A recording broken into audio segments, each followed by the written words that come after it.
Bonsoir à toutes et à tous et bienvenue dans cet entretien exceptionnel avec le président Patrice Talon qui prend aujourd'hui la parole au cœur de ce qui ressemble à une tambouille préélectorale. Monsieur le Président, bonsoir. Bonsoir. Merci de nous recevoir ici dans l'un de vos bureaux du Palais de la Marina. Monsieur le Président, l'ambiance préélectorale, vous le savez, elle n'est pas des plus sereines, puisqu'il y a encore des partis politiques qui n'arrivent pas à satisfaire aux conditions prévues par les lois électorales. Comment appréciez-vous cette situation? Et puis, avec le recul, est-ce que la réforme du système partisan n'est pas un peu trop exigeante? Je dois vous avouer que la situation dans laquelle se trouve la dynamique électorale ne m'enchante pas du tout. Elle porte préjudice à l'image de notre pays. Mais pour autant, il n'y a pas lieu d'indexer la réforme du système partisan, encore moins le code électoral. Les infortunes qui s'observent chez les démocrates sont-elles la conséquence d'un code électoral trop contraignant ou résultent-elles d'une main cachée, en l'occurrence celle du président Talon? Comme je suis devenu le souffre-douleur du président Boni et le bouc émissaire idéal pour tout ce qui ne va pas chez les démocrates, que puis-je dire pour ne pas être condamné? Je suis le coupable idéal. Mais avant d'aller à l'échafaud, je vais vous dire à vous toute la vérité. Tout ce que j'essaye de couvrir depuis fort longtemps en raison de ma charge et de la réserve que cela m'impose. En effet, depuis 2016, mon prédécesseur, le président Boni, s'emploie avec beaucoup d'énergie à faire échec à toutes les réformes, quelles qu'elles soient, et à l'action publique, quel que soit le secteur. Avant 2016, tout le monde priait pour une réforme du système partisan. Nous l'avons engagée et j'en suis fier. Elle consistait à encourager, voire contraindre, les partis politiques au regroupement. La FCBE, qui était à l'entame de la réforme, je crois le parti le plus grand de la centaine de petits partis que comptait le Bénin, avait l'opportunité d'absorber un grand nombre de ces petits partis et de devenir un grand parti d'envergure nationale, pour peu qu'elle en ait la volonté. Mais comme c'est une réforme engagée par Patrice Talon, pas question. Pas question que cette réforme prospère, même si la FCBE devait en profiter. De même, l'appel de Patrice Talon à entrer en partenariat avec la FCBE et à accueillir des cadres FCBE dans la gouvernance politique et technique du pays a été refusé à tous ceux qui ont estimé le contraire et ont montré leur disponibilité à collaborer. Tout cela ont été bannis. Cette volonté du régime de la rupture d'associer toutes les compétences et bonnes volontés, quel que soit leur bord politique, à la construction du pays, s'est manifestée très tôt, et ce, dès la formation du premier gouvernement. C'est dans cette perspective d'ailleurs que M. Jean-Claude Oussou, membre du staff de campagne de Lionel Zissou, a été appelé au gouvernement en qualité de ministre de l'Énergie dès le lendemain de l'élection présidentielle. Beaucoup d'autres, en raison de leurs compétences techniques ou de leur leadership politique, ont été appelés pour servir le pays aux côtés de Patrice Talon, élu comme président de tous les Béninois et non comme président d'une partie des Béninois. Certains restés fidèles à la ligne du parti et de son chef, je parlais des FCBE, du président Yaya Boni, sont manifestement entrés en quasi-rébellion contre le nouveau régime, et ceux qui ont choisi de servir le pays à mes côtés ont été, comme je l'ai dit, purement et simplement bannis. Ce sont ces deux phénomènes, refus d'adhérer aux réformes politiques et refus de toute collaboration avec le nouveau régime qui ont conduit pratiquement à la scission des FCBE, puis à la création du parti Les Démocrates. Je résume. Et je peux vous dire que le point d'orgue de cette opposition radicale de principe a été atteint à l'occasion des élections de 2019. Mais de quoi s'est-il agi concrètement, Monsieur le Président? Mais vous n'avez pas manqué, en tant que Béninois, de suivre les événements, tout ce qui s'est passé au Parlement, puis à l'occasion de l'élection, avec les drames qui ont suivi. Souhaitez-vous que j'aille dans le détail? Allons-y, on veut bien comprendre, Monsieur le Président.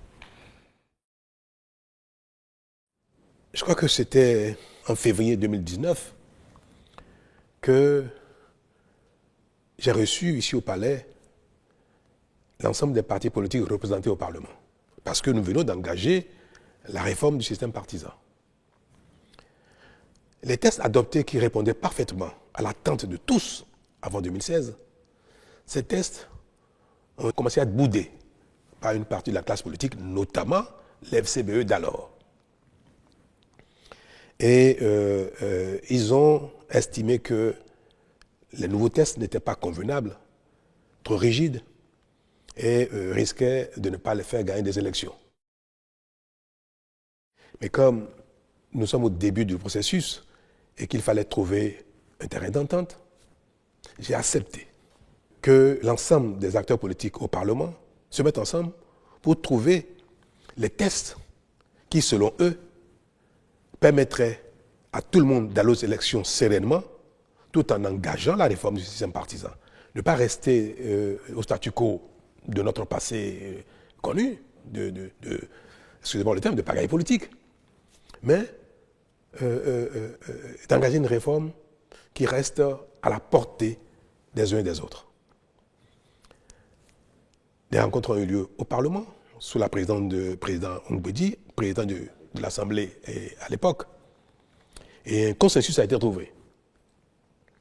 L'ensemble de tous les acteurs représentés au Parlement ont abouti à un consensus. Je crois que ce consensus a été consigné dans un document le 18 mars 2019. Ceux représentant l'opposition dans le comité sont allés voir le président Yaya Boni pour lui présenter le consensus. Mais tenez-vous tranquille. Le président Yaya Boni a refusé que le consensus soit adopté, que les tests prévus pour être votés afin non seulement d'engager la réforme, mais de permettre à tout le monde d'y aller plutôt aisément. Ces tests ont été refusés par le président Boniaï, qui a dit aussi, ceux qui sont venus le rencontrer, que les choses n'ont qu'à rester en l'état, que si l'élection ne doit pas avoir lieu, elle n'aura pas lieu, et que nous verrons bien. La mort dans l'âme, ses propres représentants revenus au Parlement ont indiqué que, bien qu'ils aient travaillé au consensus, bien que les nouveaux tests devaient être pris leur convenaient bien, mais que la ligne du parti ne permet pas d'avancer et de signer quoi que ce soit. Et encore moins de voter de nouveaux tests, puisqu'il était prévu que les tests changent. Je dois préciser que, à la suite des négociations au Parlement, tous les représentants de chaque camp, mouvance, opposition et consorts, comme je disais tout à l'heure, après avoir abouti au consensus, tous les représentants désignés avaient signé l'accord de consensus. Donc avant d'aller soumettre cela au président Yaya Boni. C'est parce que celui-ci a refusé qu'il n'est pas question que le consensus soit mis en œuvre, qu'ils sont donc revenus et ont dénoncé leur propre signature. Ils l'ont dénié finalement. Ils l'ont dénié, après l'avoir signé. Cela, je tiens à le préciser parce que c'était pour tout le monde, il paraissait évident que ce consensus soit mis en œuvre. C'est pour ça que je crois que les représentants de l'opposition n'ont même pas estimé nécessaire d'aller solliciter l'approbation du document avant de le signer. C'était évident pour eux parce que tout ce qu'ils ont demandé a été pris en compte. Mais malheureusement, donc, l'approbation du président Boniaï n'a pas été obtenue et ils sont revenus au Parlement pour dénier leur propre signature et se retirer de la salle. Et d'ailleurs, à la mise en œuvre des tests, je crois, je n'ai plus le bon souvenir des choses, toutes les questions ont été évoquées, ils sont carrément sortis de la salle. Alors, voter un nouveau test, il n'en avait rien à faire. Continuer avec les tests existants, pareil. Est-ce qu'il fallait bloquer le pays? S'arrêter là? On fait quoi? Avec le test existant ou de nouveaux tests, rien ne se fera. Le Parlement a continué avec les tests existants et nous sommes allés aux élections législatives 2019. Vous connaissez la suite.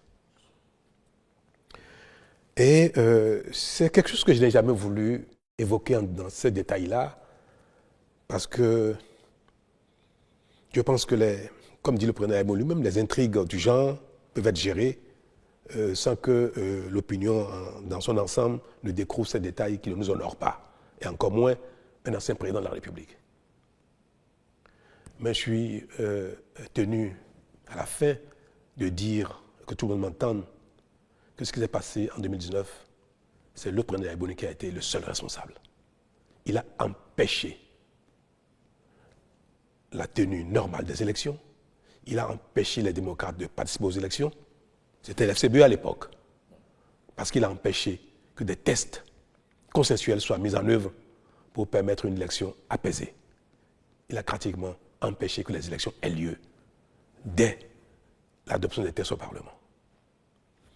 J'ai assumé. J'ai été vu comme celui qui est à l'occasion, qui est à l'origine des violences électorales que nous avons connues. C'est mon rôle, je suis dans la charge, j'ai assumé. Mais ce qui se passe et qui continue de se passer ne peut pas me permettre de rester silencieux indéfiniment. Alors, je crois qu'à la suite de cet événement, nous avons eu droit à l'installation de ce Parlement qualifié de monocolore, la 8e législature. La 8e, oui. Donc, qui s'est installé sans la FCBE et qui a été qualifié de monocolore. Mais devrions-nous arrêter toutes les réformes en raison de cette situation? De l'opposition du président Aymoni Yayi, de faire partie du pays normal, ou bien fallait-il continuer à construire le pays en faisant les réformes, en espérant que la foi dont le président Boniaï se réclame finirait par l'assouplir. Nous prions tous et nous espérons chaque fois que le ciel nous accorde de faire de bonnes œuvres, de calmer nos pulsions, nos colères, pour qu'autour de nous, la vie soit confortable pour les uns et les autres. Et moi, j'ai espéré que cette foi finirait par avoir raison de la position du président Boniaï. Mais je crois que rien n'y fit. Nous avons donc décidé de ne pas arrêter le processus de mise en œuvre des réformes et nous sommes allés donc le plus loin possible pour rester dans la dynamique de l'aboutissement à un pays doté de grands partis politiques susceptibles de représenter toutes les régions du Bénin à l'occasion de chaque élection, que ce soit législative, communale ou présidentielle.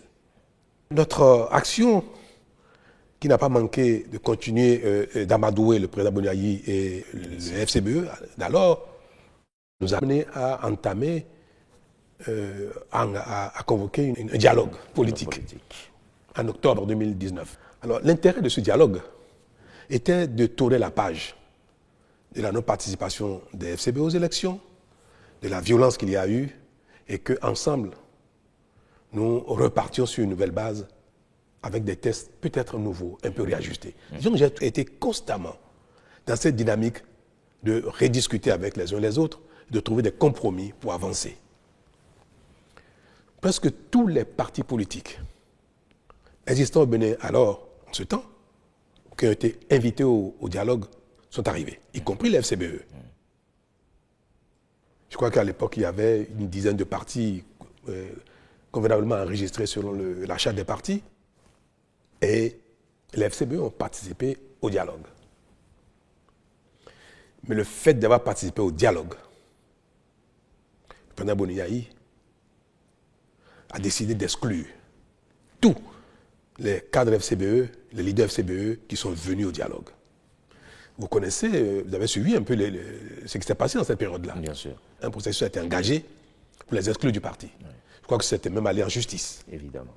Je crois que le président Boni n'a pas réussi à les exclure du parti et le parti devait rester dans son intégrité avec tout le monde. C'est ce qui a fait partie le président Boni avec certains et qui a donné lieu à la création des démocrates.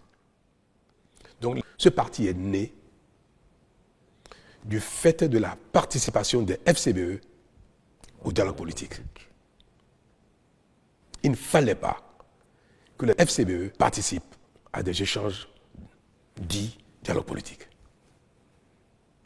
Voilà la situation dans laquelle nous avons été jusqu'à la création des démocrates en 2020, je crois. Oui, 2020. Je crois. Puis le pays a continué son chemin jusqu'à l'avènement des élections législatives de 2023. Je passe les détails, ce qui s'est passé jusque-là. Mais je n'ai pas arrêté de faire le charme aux uns aux autres, de les amadouer, de les supplier même de venir et prendre le train en marche. Et en effet, les démocrates se sont résolus à participer enfin aux élections. Et ils ont été donc candidats aux élections de 2023, aux élections législatives. La suite, avec les mêmes lois, les mêmes tests, parce qu'on a réussi à les supplier, à les amadouer qu'on sort, ils sont allés aux élections et ils ont eu 28 députés avec les mêmes tests. À peine cet obstacle franchi, c'est-à-dire élection 2023 avec les nouveaux tests, que les prémices d'un contournement des dispositions mises en place ont commencé à apparaître ici et là, y compris dans mon propre camp. C'est-à-dire que après 1 an, 2 ans, 3 ans d'efforts, de sacrifices des uns des autres pour rester dans de grands ensembles et aller aux élections, je crois que nos démons nous ont rattrapés. Au sein de l'Union progressiste le Renouveau, qui est un parti qui me soutient, les velléités de liberté ont commencé à s'exprimer, à se faire voir. Pareil au Bloc républicain. Et encore davantage chez les démocrates qui venaient à peine de se constituer, d'aller aux élections et d'avoir des députés. J'ai même reçu en son temps une partie des cadres, des personnalités non moins importantes des démocrates qui m'ont prié que maintenant que ils sont tous au Parlement, qui m'ont prié de revoir les seuils fixés pour avoir accès au partage des sièges dans le code électoral. Cette demande, également, je l'ai entendue au sein des BR, au sein des UP. Le Renouveau. Alors vous comprenez quelle a été ma tristesse. Est-ce qu'il fallait revenir en arrière, baisser les seuils pour qu'à nouveau les partis s'éclatent? Parce qu'un seuil plus bas permettait à ces deux partis de se diviser en 2 ou 3. Et je l'ai dit même plusieurs fois ici, à l'occasion de certaines rencontres, je l'ai dit au président Boni quand il est venu me voir, j'ai dit, Monsieur le Président, si j'avais accepté de m'engager avec vous dans la révision du code électoral pour baisser les seuils, les démocrates auraient déjà explosé. Ce n'est pas vous seul, UPR et BR. Dans ces conditions, vous comprenez pourquoi je suis resté droit dans mes bottes en essayant de convaincre les uns et les autres de bien vouloir rester là où ils sont, là où chacun se trouve, afin que nos sacrifices ne soient pas vains, puisqu'on serait retourné à la case départ. Voilà donc ce qui nous a amené à maintenir les tests, le code électoral, les tests actuels en l'état pour, je dirais, forcer la main aux uns aux autres de rester ensemble et même aller au-delà pour continuer les regroupements. Puis arrive le moment présent. l'élection présidentielle et les élections législatives et communales de 2026 et patatras. Le code électoral actuel a certes placé la barre haut pour tout le monde, mais a surtout permis, voire recommandé à chacun d'être disposé, après les élections, à échanger avec les autres afin qu'ils ne se voient plus comme des ennemis. Car c'est ce qui se passe actuellement. Et cela ne doit pas continuer. Ce que je dis par là? Vous observez que les échanges politiques, tout ce que fait le régime actuel et la réaction, les commentaires, l'opposition des partis dits d'opposition donnent l'impression que nous sommes dans un champ de bataille, sur un ring. Et ça, je l'ai dit une fois, on ne peut pas construire le pays quand on a l'impression qu'il y a une partie du pays contre une autre. Je suis à la fin de mon mandat et ce serait regrettable que je ne fasse rien pour que les choses changent. Ce n'est pas quelque chose qui m'a enchanté. C'est quelque chose dont j'ai souffert tout le temps. Et le moment est arrivé pour moi d'œuvrer à ce que, pour la suite, les choses ne se passent plus ainsi. Et je vais l'illustrer par un fait qui s'est passé il n'y a pas longtemps. Ouais. Le vote du budget de l'État 2025. Quand le gouvernement a travaillé sur le projet de budget, le ministre des Finances est allé au Parlement rencontrer les divers groupes parlementaires, les diverses commissions, pour échanger sur l'articulation du budget et ses détails. Les démocrates, pour une fois, ont participé au débat et ont fait des observations pertinentes et ont suggéré des modifications et des amendements au projet de budget. Le ministre des Finances s'est employé à prendre en compte la quasi-totalité des observations et des recommandations des démocrates. C'était une belle occasion pour montrer que le pays est un, indivisible. Et je profite pour l'en féliciter à nouveau, mais toutes les gymnastiques possibles ont été faites pour que toutes les observations soient prises en compte et toutes les recommandations des démocrates soient intégrées au projet de budget. Le ministre est revenu au gouvernement, présenter la nouvelle mouture. Le gouvernement l'a approuvé entièrement dans son intégralité et a souhaité que le budget soit voté en l'état avec les nouvelles dispositions. Au vote,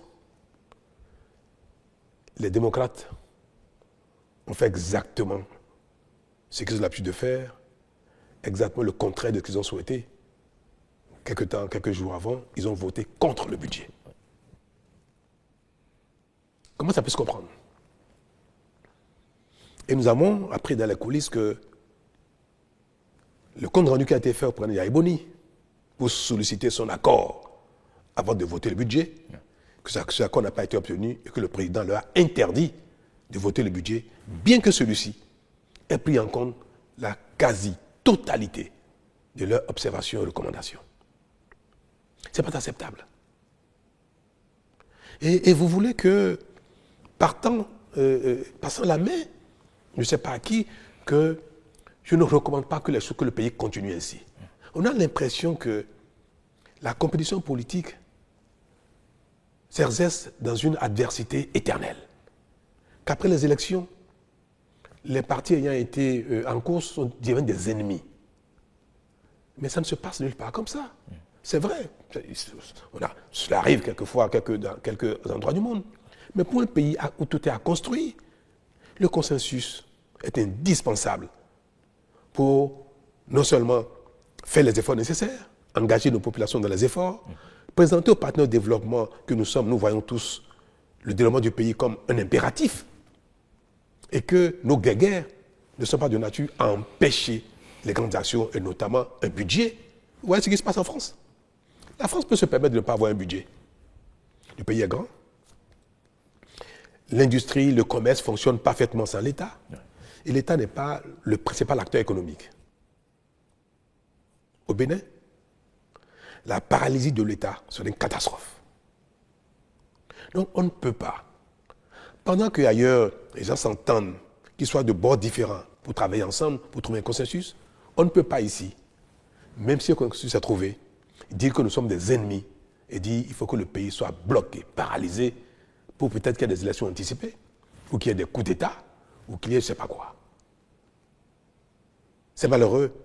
Et je prie tous les dieux pour que l'avenir du Bénin ne se conjugue plus en de tels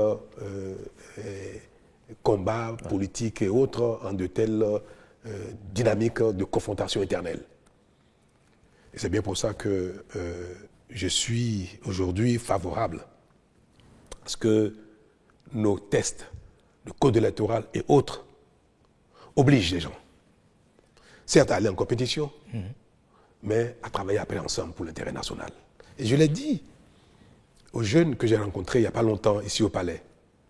J'ai dit, mais qu'est-ce qui oppose UPBR? Qu'est-ce qui oppose UPBR et les démocrates? Qu'est-ce qui nous oppose fondamentalement? Si ce n'est une question de feeling.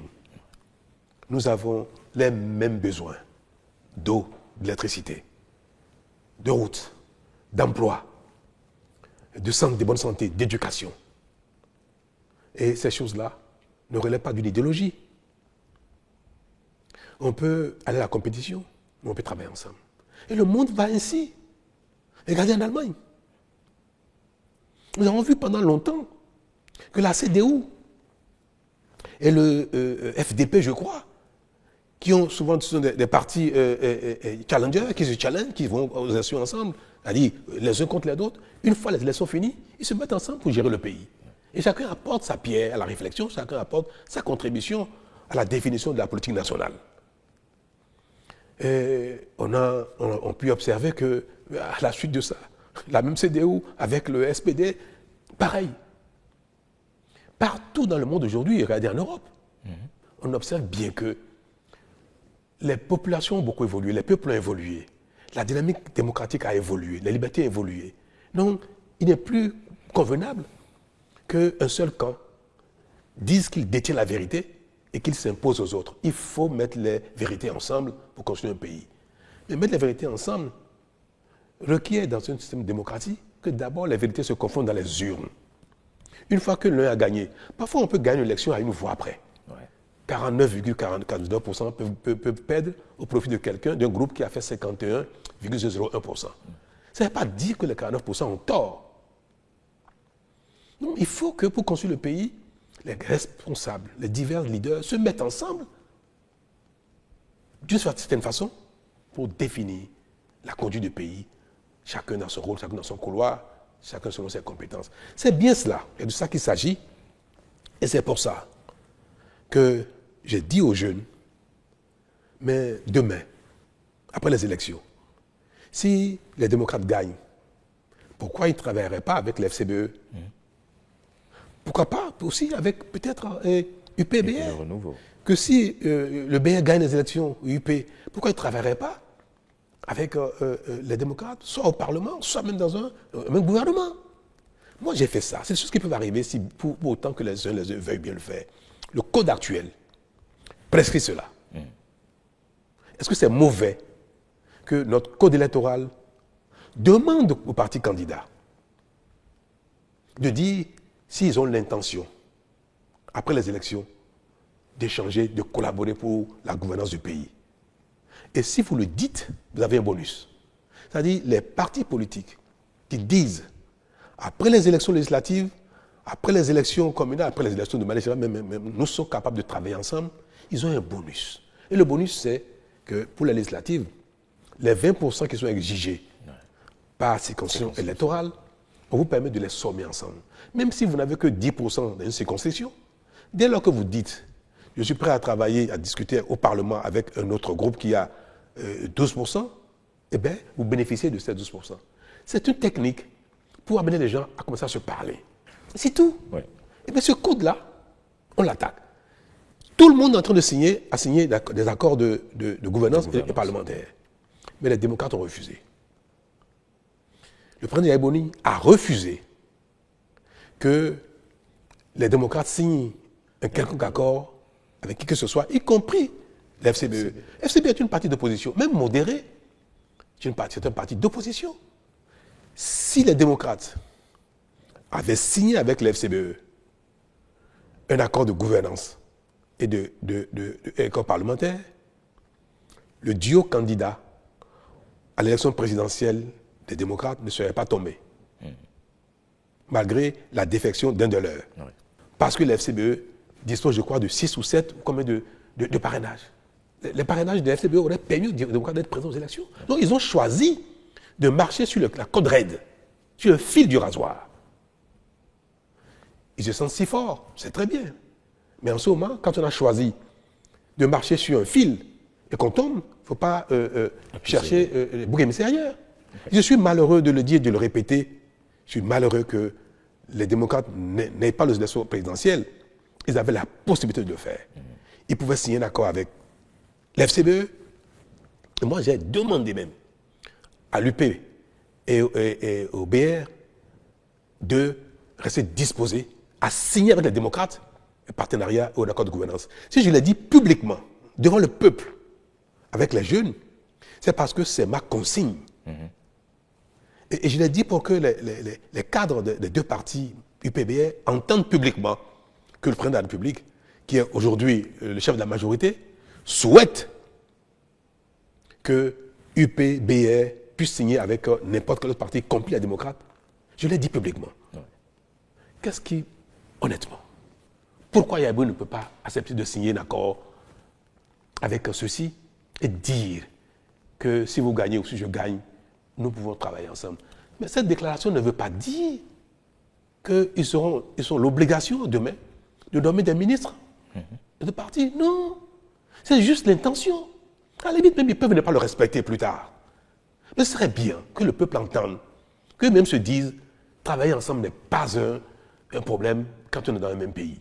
C'est tout ce que voulait le Code. Et cela leur aurait permis, cette déclaration d'intention leur aurait permis aujourd'hui d'être candidat au présidentiel. Si vous permettez, allez-y, monsieur le président. L'élection législative arrive bientôt. Ouais.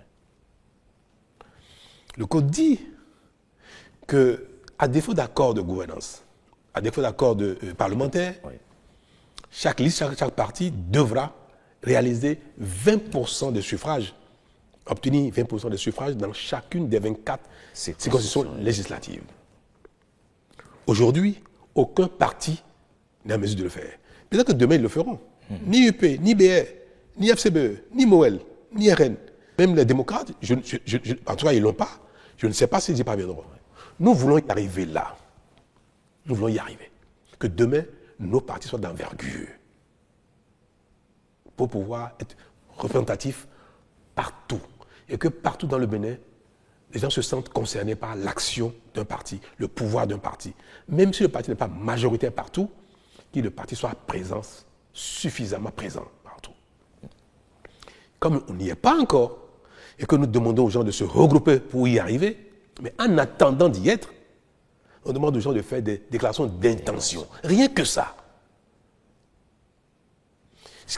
Que les démocrates disent, je pourrais travailler avec les BR après les élections. En quoi vraiment? C'est noble comme intention. Oui. Ça peut les influencer demain à être un peu disponibles. Mais en quoi c'est une contrainte? Oui, et cela leur aurait permis bientôt d'aller aux élections législatives sans être soumis à la satisfaction de ces 20% exigés. Et ils pourront avoir peut-être 50%, 60% du Parlement. Peut-être qu'ils auront 80 députés sur 109, rien qu'avec cette déclaration d'intention. Moi, je fais tout pour amener les uns les autres à travailler ensemble, à ne plus être des ennemis, au moins à déclarer leur intention de non-agression. Oui, vous parlez si bien d'intention de non-agression, mais croyez-vous vraiment à la viabilité de ces alliances entre des partis qui aujourd'hui sont d'obédience différentes? Mais vous voyez bien que les obédiences ne sont pas forcément liées à des idéologies de gouvernance politique. Quand on a tout, on a déjà les fondamentaux, on a l'école, la santé, les routes, l'eau, l'électricité, assez d'emplois, on peut parler d'obédience politique, en réalité liée à la vision. Mais aujourd'hui, nos populations demandent aux uns aux autres le minimum, comment je vais dire ça, le minimum de survie. Donc les gens sont dans des divers camps par affinité. C'est tout. Mais je vous ai dit, qu'est-ce qui différencie le PR du bloc républicain? C'est un camp d'affinité. Qu'est-ce qui fait que les démocrates ne sont pas ont quitté le FCBE? Pourquoi à l'époque les FCBE Yaïbouni ne sont pas venus avec moi? Parce qu'il y a un problème à Yaïbouni et à Patrice Talon. Le seul problème que les FCBE ont eu dans le passé, quand ils étaient dirigés par Yaïbouni, le seul problème que les démocrates ont aujourd'hui, dirigés par Beni Yahi, c'est parce qu'il y a un problème entre Patrice Talon et Yaïbouni. La guerre entre mon ami, mon grand frère, l'ancien président et moi, est en train de pourrir l'environnement politique au Bénin. Même l'environnement social. En train de pourrir même la paix et la quiétude, la concorde. C'est dommage. Vivement les élections de 2026 pour que nous quittions la scène politique. Je voudrais tant. Vous le souhaitez? Ah oui, que lui et moi, on quitte la scène politique. Ça c'est peut-être vous, mais peut-être pas lui. Mais je voudrais qu'il quitte aussi la scène politique. Ouais. Car à la limite, on se retrouve dans un conseil de sages pour donner des conseils aux gens, pour faire des arbitrages. Le Sénat voulait vous dire? Mais pourquoi pas? Je ne sais pas quel nom ça va s'appeler, mais il serait bien que nous quittions la scène politique. Notre relation nuit au Bénin. Moi, je fais tout pour qu'il en soit, que ce soit différent, que ce ne soit plus ainsi, mais je n'y arrive pas. Je n'y arrive pas. Je suis pressé que le terme de mandat arrive pour que les Béninois vivent autre chose en dehors de Talon et de Yaïbouni. Vous savez, en 1990, à la conférence nationale, pourquoi les conférenciers ont mis la limite d'âge aux élections présidentielles, 70 ans? Pourquoi? Ça a été affirmé. Les anciens présidents que le Bénin a connus jadis, Maga, Arouma Degbe, Apiti, Zissou, ont pourri la vie aux Béninois par la compétition politique, par la guerre de leadership. À la conférence, paix à l'âme d'Apiti, Apiti n'y était plus, mais il restait encore 3. Maga, Arouma Degbe, Zissou. Presque à l'unanimité, sauf les 3. Les confédérations ont décidé de les mettre à l'écart, de les mettre au repos, de leur interdire d'être candidats. C'est ça aussi, les lois des pays sont faites pour régler les problèmes qui se posent au pays. Moi, je demanderais bien au Béninois, au Parlement, de voter une loi constitutionnelle pour interdire à Talon, à Yaïbouni et à Soglo de faire la politique. Qu'on aille passer nos vacances au village. Votre retraite plutôt. Mais ça devient impératif pour le Bénin. Et je vous le promets. Si les Béninois apprennent à nous oublier demain, les choses changeront très vite dans le pays, plus vite qu'on le pense. Alors, une dernière question, oui. Monsieur le Président. Vous permettez, est-ce que vous pensez que les frondeurs LD aujourd'hui pourraient atterrir aux côtés des partis de la mouvance? Mais beaucoup d'entre eux sont demandeurs. Ah oui. Beaucoup de démocrates sont demandeurs. Quand le président Boni est venu me voir ici au palais il y a quelques jours, il m'a demandé, mais il faut faire quelque chose pour que le duo soit réhabilité. Mais je lui ai dit, je ne suis pas fait de miracle. C'est trop tard. Vous le saviez ça. Pourquoi vous n'avez pas voulu le faire plus tôt? Pourquoi vous n'avez pas voulu faire un accord avec les FCBE, ni avec BR, ni UP? Mais il m'a dit, oui, d'accord, c'est trop tard, mais qu'est-ce qu'on peut faire maintenant? Je dit, monsieur le Président, dites-moi, s'il y a un moyen de le faire, je le ferai. Mais je ne trouve pas comment revenir en arrière. Il souhaitait quoi? Annuler le processus. Il faut repartir. Mais ce n'est pas bien. Il ne faut pas que leur intransigeance, leurs erreurs amènent le pays à faire du n'importe quoi. Donc j'ai dit, monsieur le Président, ce n'est pas possible. Moi, je ne peux rien faire, je ne vois pas ce que je peux faire pour ramener le processus en arrière afin que Maître Agbodjo et l'audio soient à nouveau éligibles. Je ne sais pas ce que je peux faire. Si vous trouvez quelque chose à me conseiller qui est dans mes cordes, je le ferai. Mais quelque chose de réaliste. Et puis nous allons parler de législative. Et je lui ai dit, Monsieur le Président, attention. Ce que vous faites, ne continuez pas, parce que si jamais il y a un malheur aux législatives, vous serez seul responsable. Vous n'allez pas chercher encore talon si jamais les élections législatives se passent mal et que les démocrates ne sont pas au Parlement. Parce que le risque de ne pas au Parlement guette tout le monde. Tous ceux qui veulent aller aux élections tout seuls, ils sont guettés par ce risque-là. Et si ça arrive, et il m'a dit, le président Bouniaï, j'ai entendu dire que j'ai dit que je veux que tout le monde aille au BR ou à l'UP. Mais ce que je lui ai dit, c'est simplement que les uns et les autres discutent, que les démocrates peuvent discuter avec UPBR, mais discuter avec CBE pour faire une déclaration d'intention, d'amour. Même si l'amour ne se consomme pas après, parfois la déclaration peut suffire. Pour qu'il n'y ait pas ce risque-là. Il est parti d'ici en me disant qu'il me reviendrait là-dessus et qu'au besoin, je pourrais aider à ce que les UPBR acceptent de le faire. Le débat a eu lieu chez les démocrates au lendemain de son arrivée ici. Le débat a eu lieu. Certains ont dit « Alléluia, il faut le faire ». D'autres ont dit non. Et in fine, le président Boni lui-même a dit non. Nous aurons des élections dans ces conditions, quelles que soient les conséquences que ça va générer. Et nous verrons bien après ce qui va se passer. Mais alors il ne se passera rien du tout. Si les démocrates décident d'aller aux élections dans ces conditions, il ne se passera rien du tout. Je vais prier simplement pour qu'ils gagnent, qu'ils enlèvent des sièges pour que le pays retrouve son calme comme d'habitude. Un mot, Monsieur le Président, pour conclure cet entretien. Mais je voudrais conclure cet entretien avec vous et vous interpeller vous-même en tant que Béninois, juste pour dire qu'il faut préserver la concorde, l'unité. Et il faut que chaque personne, chaque leader, chaque Béninois qui, dans sa vie sur cette terre, finit d'accomplir sa mission, un rôle donné pendant un temps, qu'il veuille que ceux qui vont le succéder, quelles que soient les conditions, puissent réussir pour l'intérêt général. Que celui qui part ne souhaite pas le chaos après lui. Je veux dire que la compétition politique ne doit pas se faire au détriment du pays. Malgré nos déceptions, malgré nos divergences, il ne faut pas que nous soyons ennemis au point de compromettre l'intérêt général. Moi, j'en ai donné le signal. J'ai travaillé avec des FCBE au lendemain de mon arrivée à la fonction. Jusqu'aujourd'hui, je continue de le faire. L'ancien Premier ministre Zinsou, qui a été mon challenger aux élections de 2016.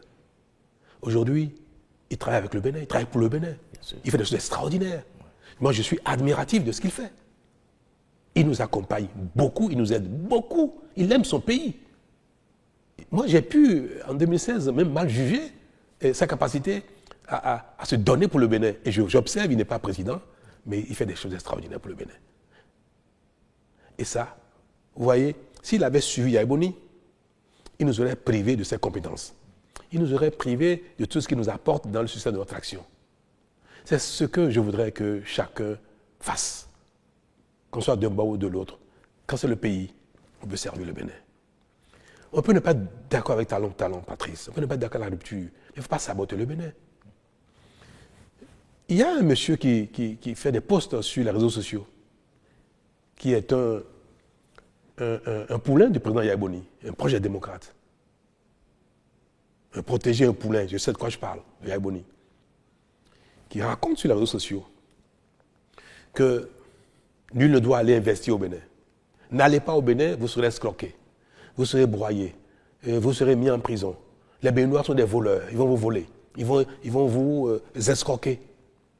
L'État même du Bénin va vous escroquer aussi, vous serez broyé. C'est un Béninois qui est un des sympathisants démocrates, un proche du président Yaya Boni, qui dit de pareilles choses sur les réseaux sociaux. Mais j'aurais voulu dire au président, mais dites-lui d'arrêter, c'est pas bien, parce qu'il ne porte pas préjudice à Talon, c'est le Bénin. Il dit aux gens de ne pas venir au Bénin, n'allez jamais au Bénin. Alors, quand je vais partir, il dira quoi? Ah bon, le diable est parti, maintenant vous pouvez aller au Bénin. Mais il aura impacté négativement le Bénin. Il n'aime pas le Bénin négativement. Quand le président est venu me voir il y a quelques jours, permettez que j'ai cet détail de conclure.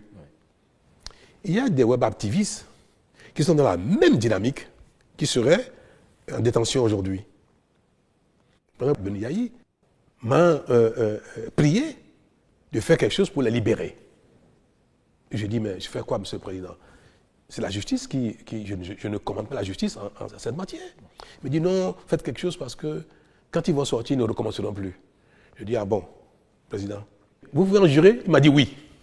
Et c'est alors que je lui ai dit, ah bon, donc vous êtes commanditaire. C'est pas bien. C'est pas bien. Donc, je veux donner un mot de fin pour exhorter les uns les autres, exhorter les démocrates à être disposés à tout, disposés à ouvrir. Et je veux interpeller surtout ceux que j'ai vus démissionner des démocrates. C'est malheureux qu'ils aient démissionné. C'est dommage. Mais j'ai entendu qu'ils ont un idéal et qu'ils ne veulent plus continuer à prêcher dans le désert. Et ça, moi, ça m'a touché. Et j'ai ici un message pour eux. C'est que si leur idéal ne peut pas prospérer dans le groupe politique actuel et qu'ils sortent de ce groupe-là, il ne faut pas que leur idéal meure. Il faut qu'ils continuent de le promouvoir. Mais le meilleur moyen de promouvoir un idéal politique, c'est d'être un acteur politique. Et c'est pour ça que, sans état d'âme, je vais inviter le ministre d'État Wadaï, candidat aux élections présidentielles. Je vais inviter l'Union progressiste de renouveau.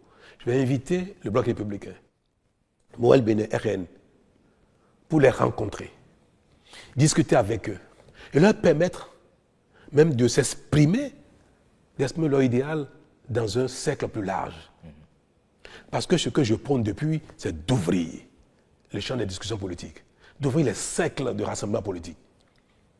Et il ne faut pas les laisser en rade, parce qu'ils n'ont pas trouvé bonheur là où ils sont. Mais ils sont des acteurs politiques, ils continuent de vouloir défendre un idéal, il ne faut pas les laisser en rade. Je serai heureux de les voir, discuter avec. Et je voudrais également que d'autres démocrates qui sont encore dans le parti influencent le président Bouniaï, influencent les faucons du parti pour qu'ils ouvrent des discussions avec les FCBE, avec BA, avec UP, pour que les compétitions électorales ne fassent pas de nous des ennemis. Et ça, telle est ma prière. Et je vais, demain ces jours-ci, agir pour ça. Je veux le ministre Wadaï, je lui dirai qu'il doit le faire. Je veux le président Djogbenou, Biochane, Ayadji et Mme Prunesio, je vais leur dire qu'il faut aller parler avec ceux qui ne pas trouver leur bonheur et qui sont sortis pour que le Bénin continue de rassembler ses fils qui ont de la vocation politique pour travailler ensemble pour le Bénin. C'est ma volonté, c'est ma prière. Merci beaucoup, Monsieur le Président. Merci. Merci à toutes et à tous. À très vite.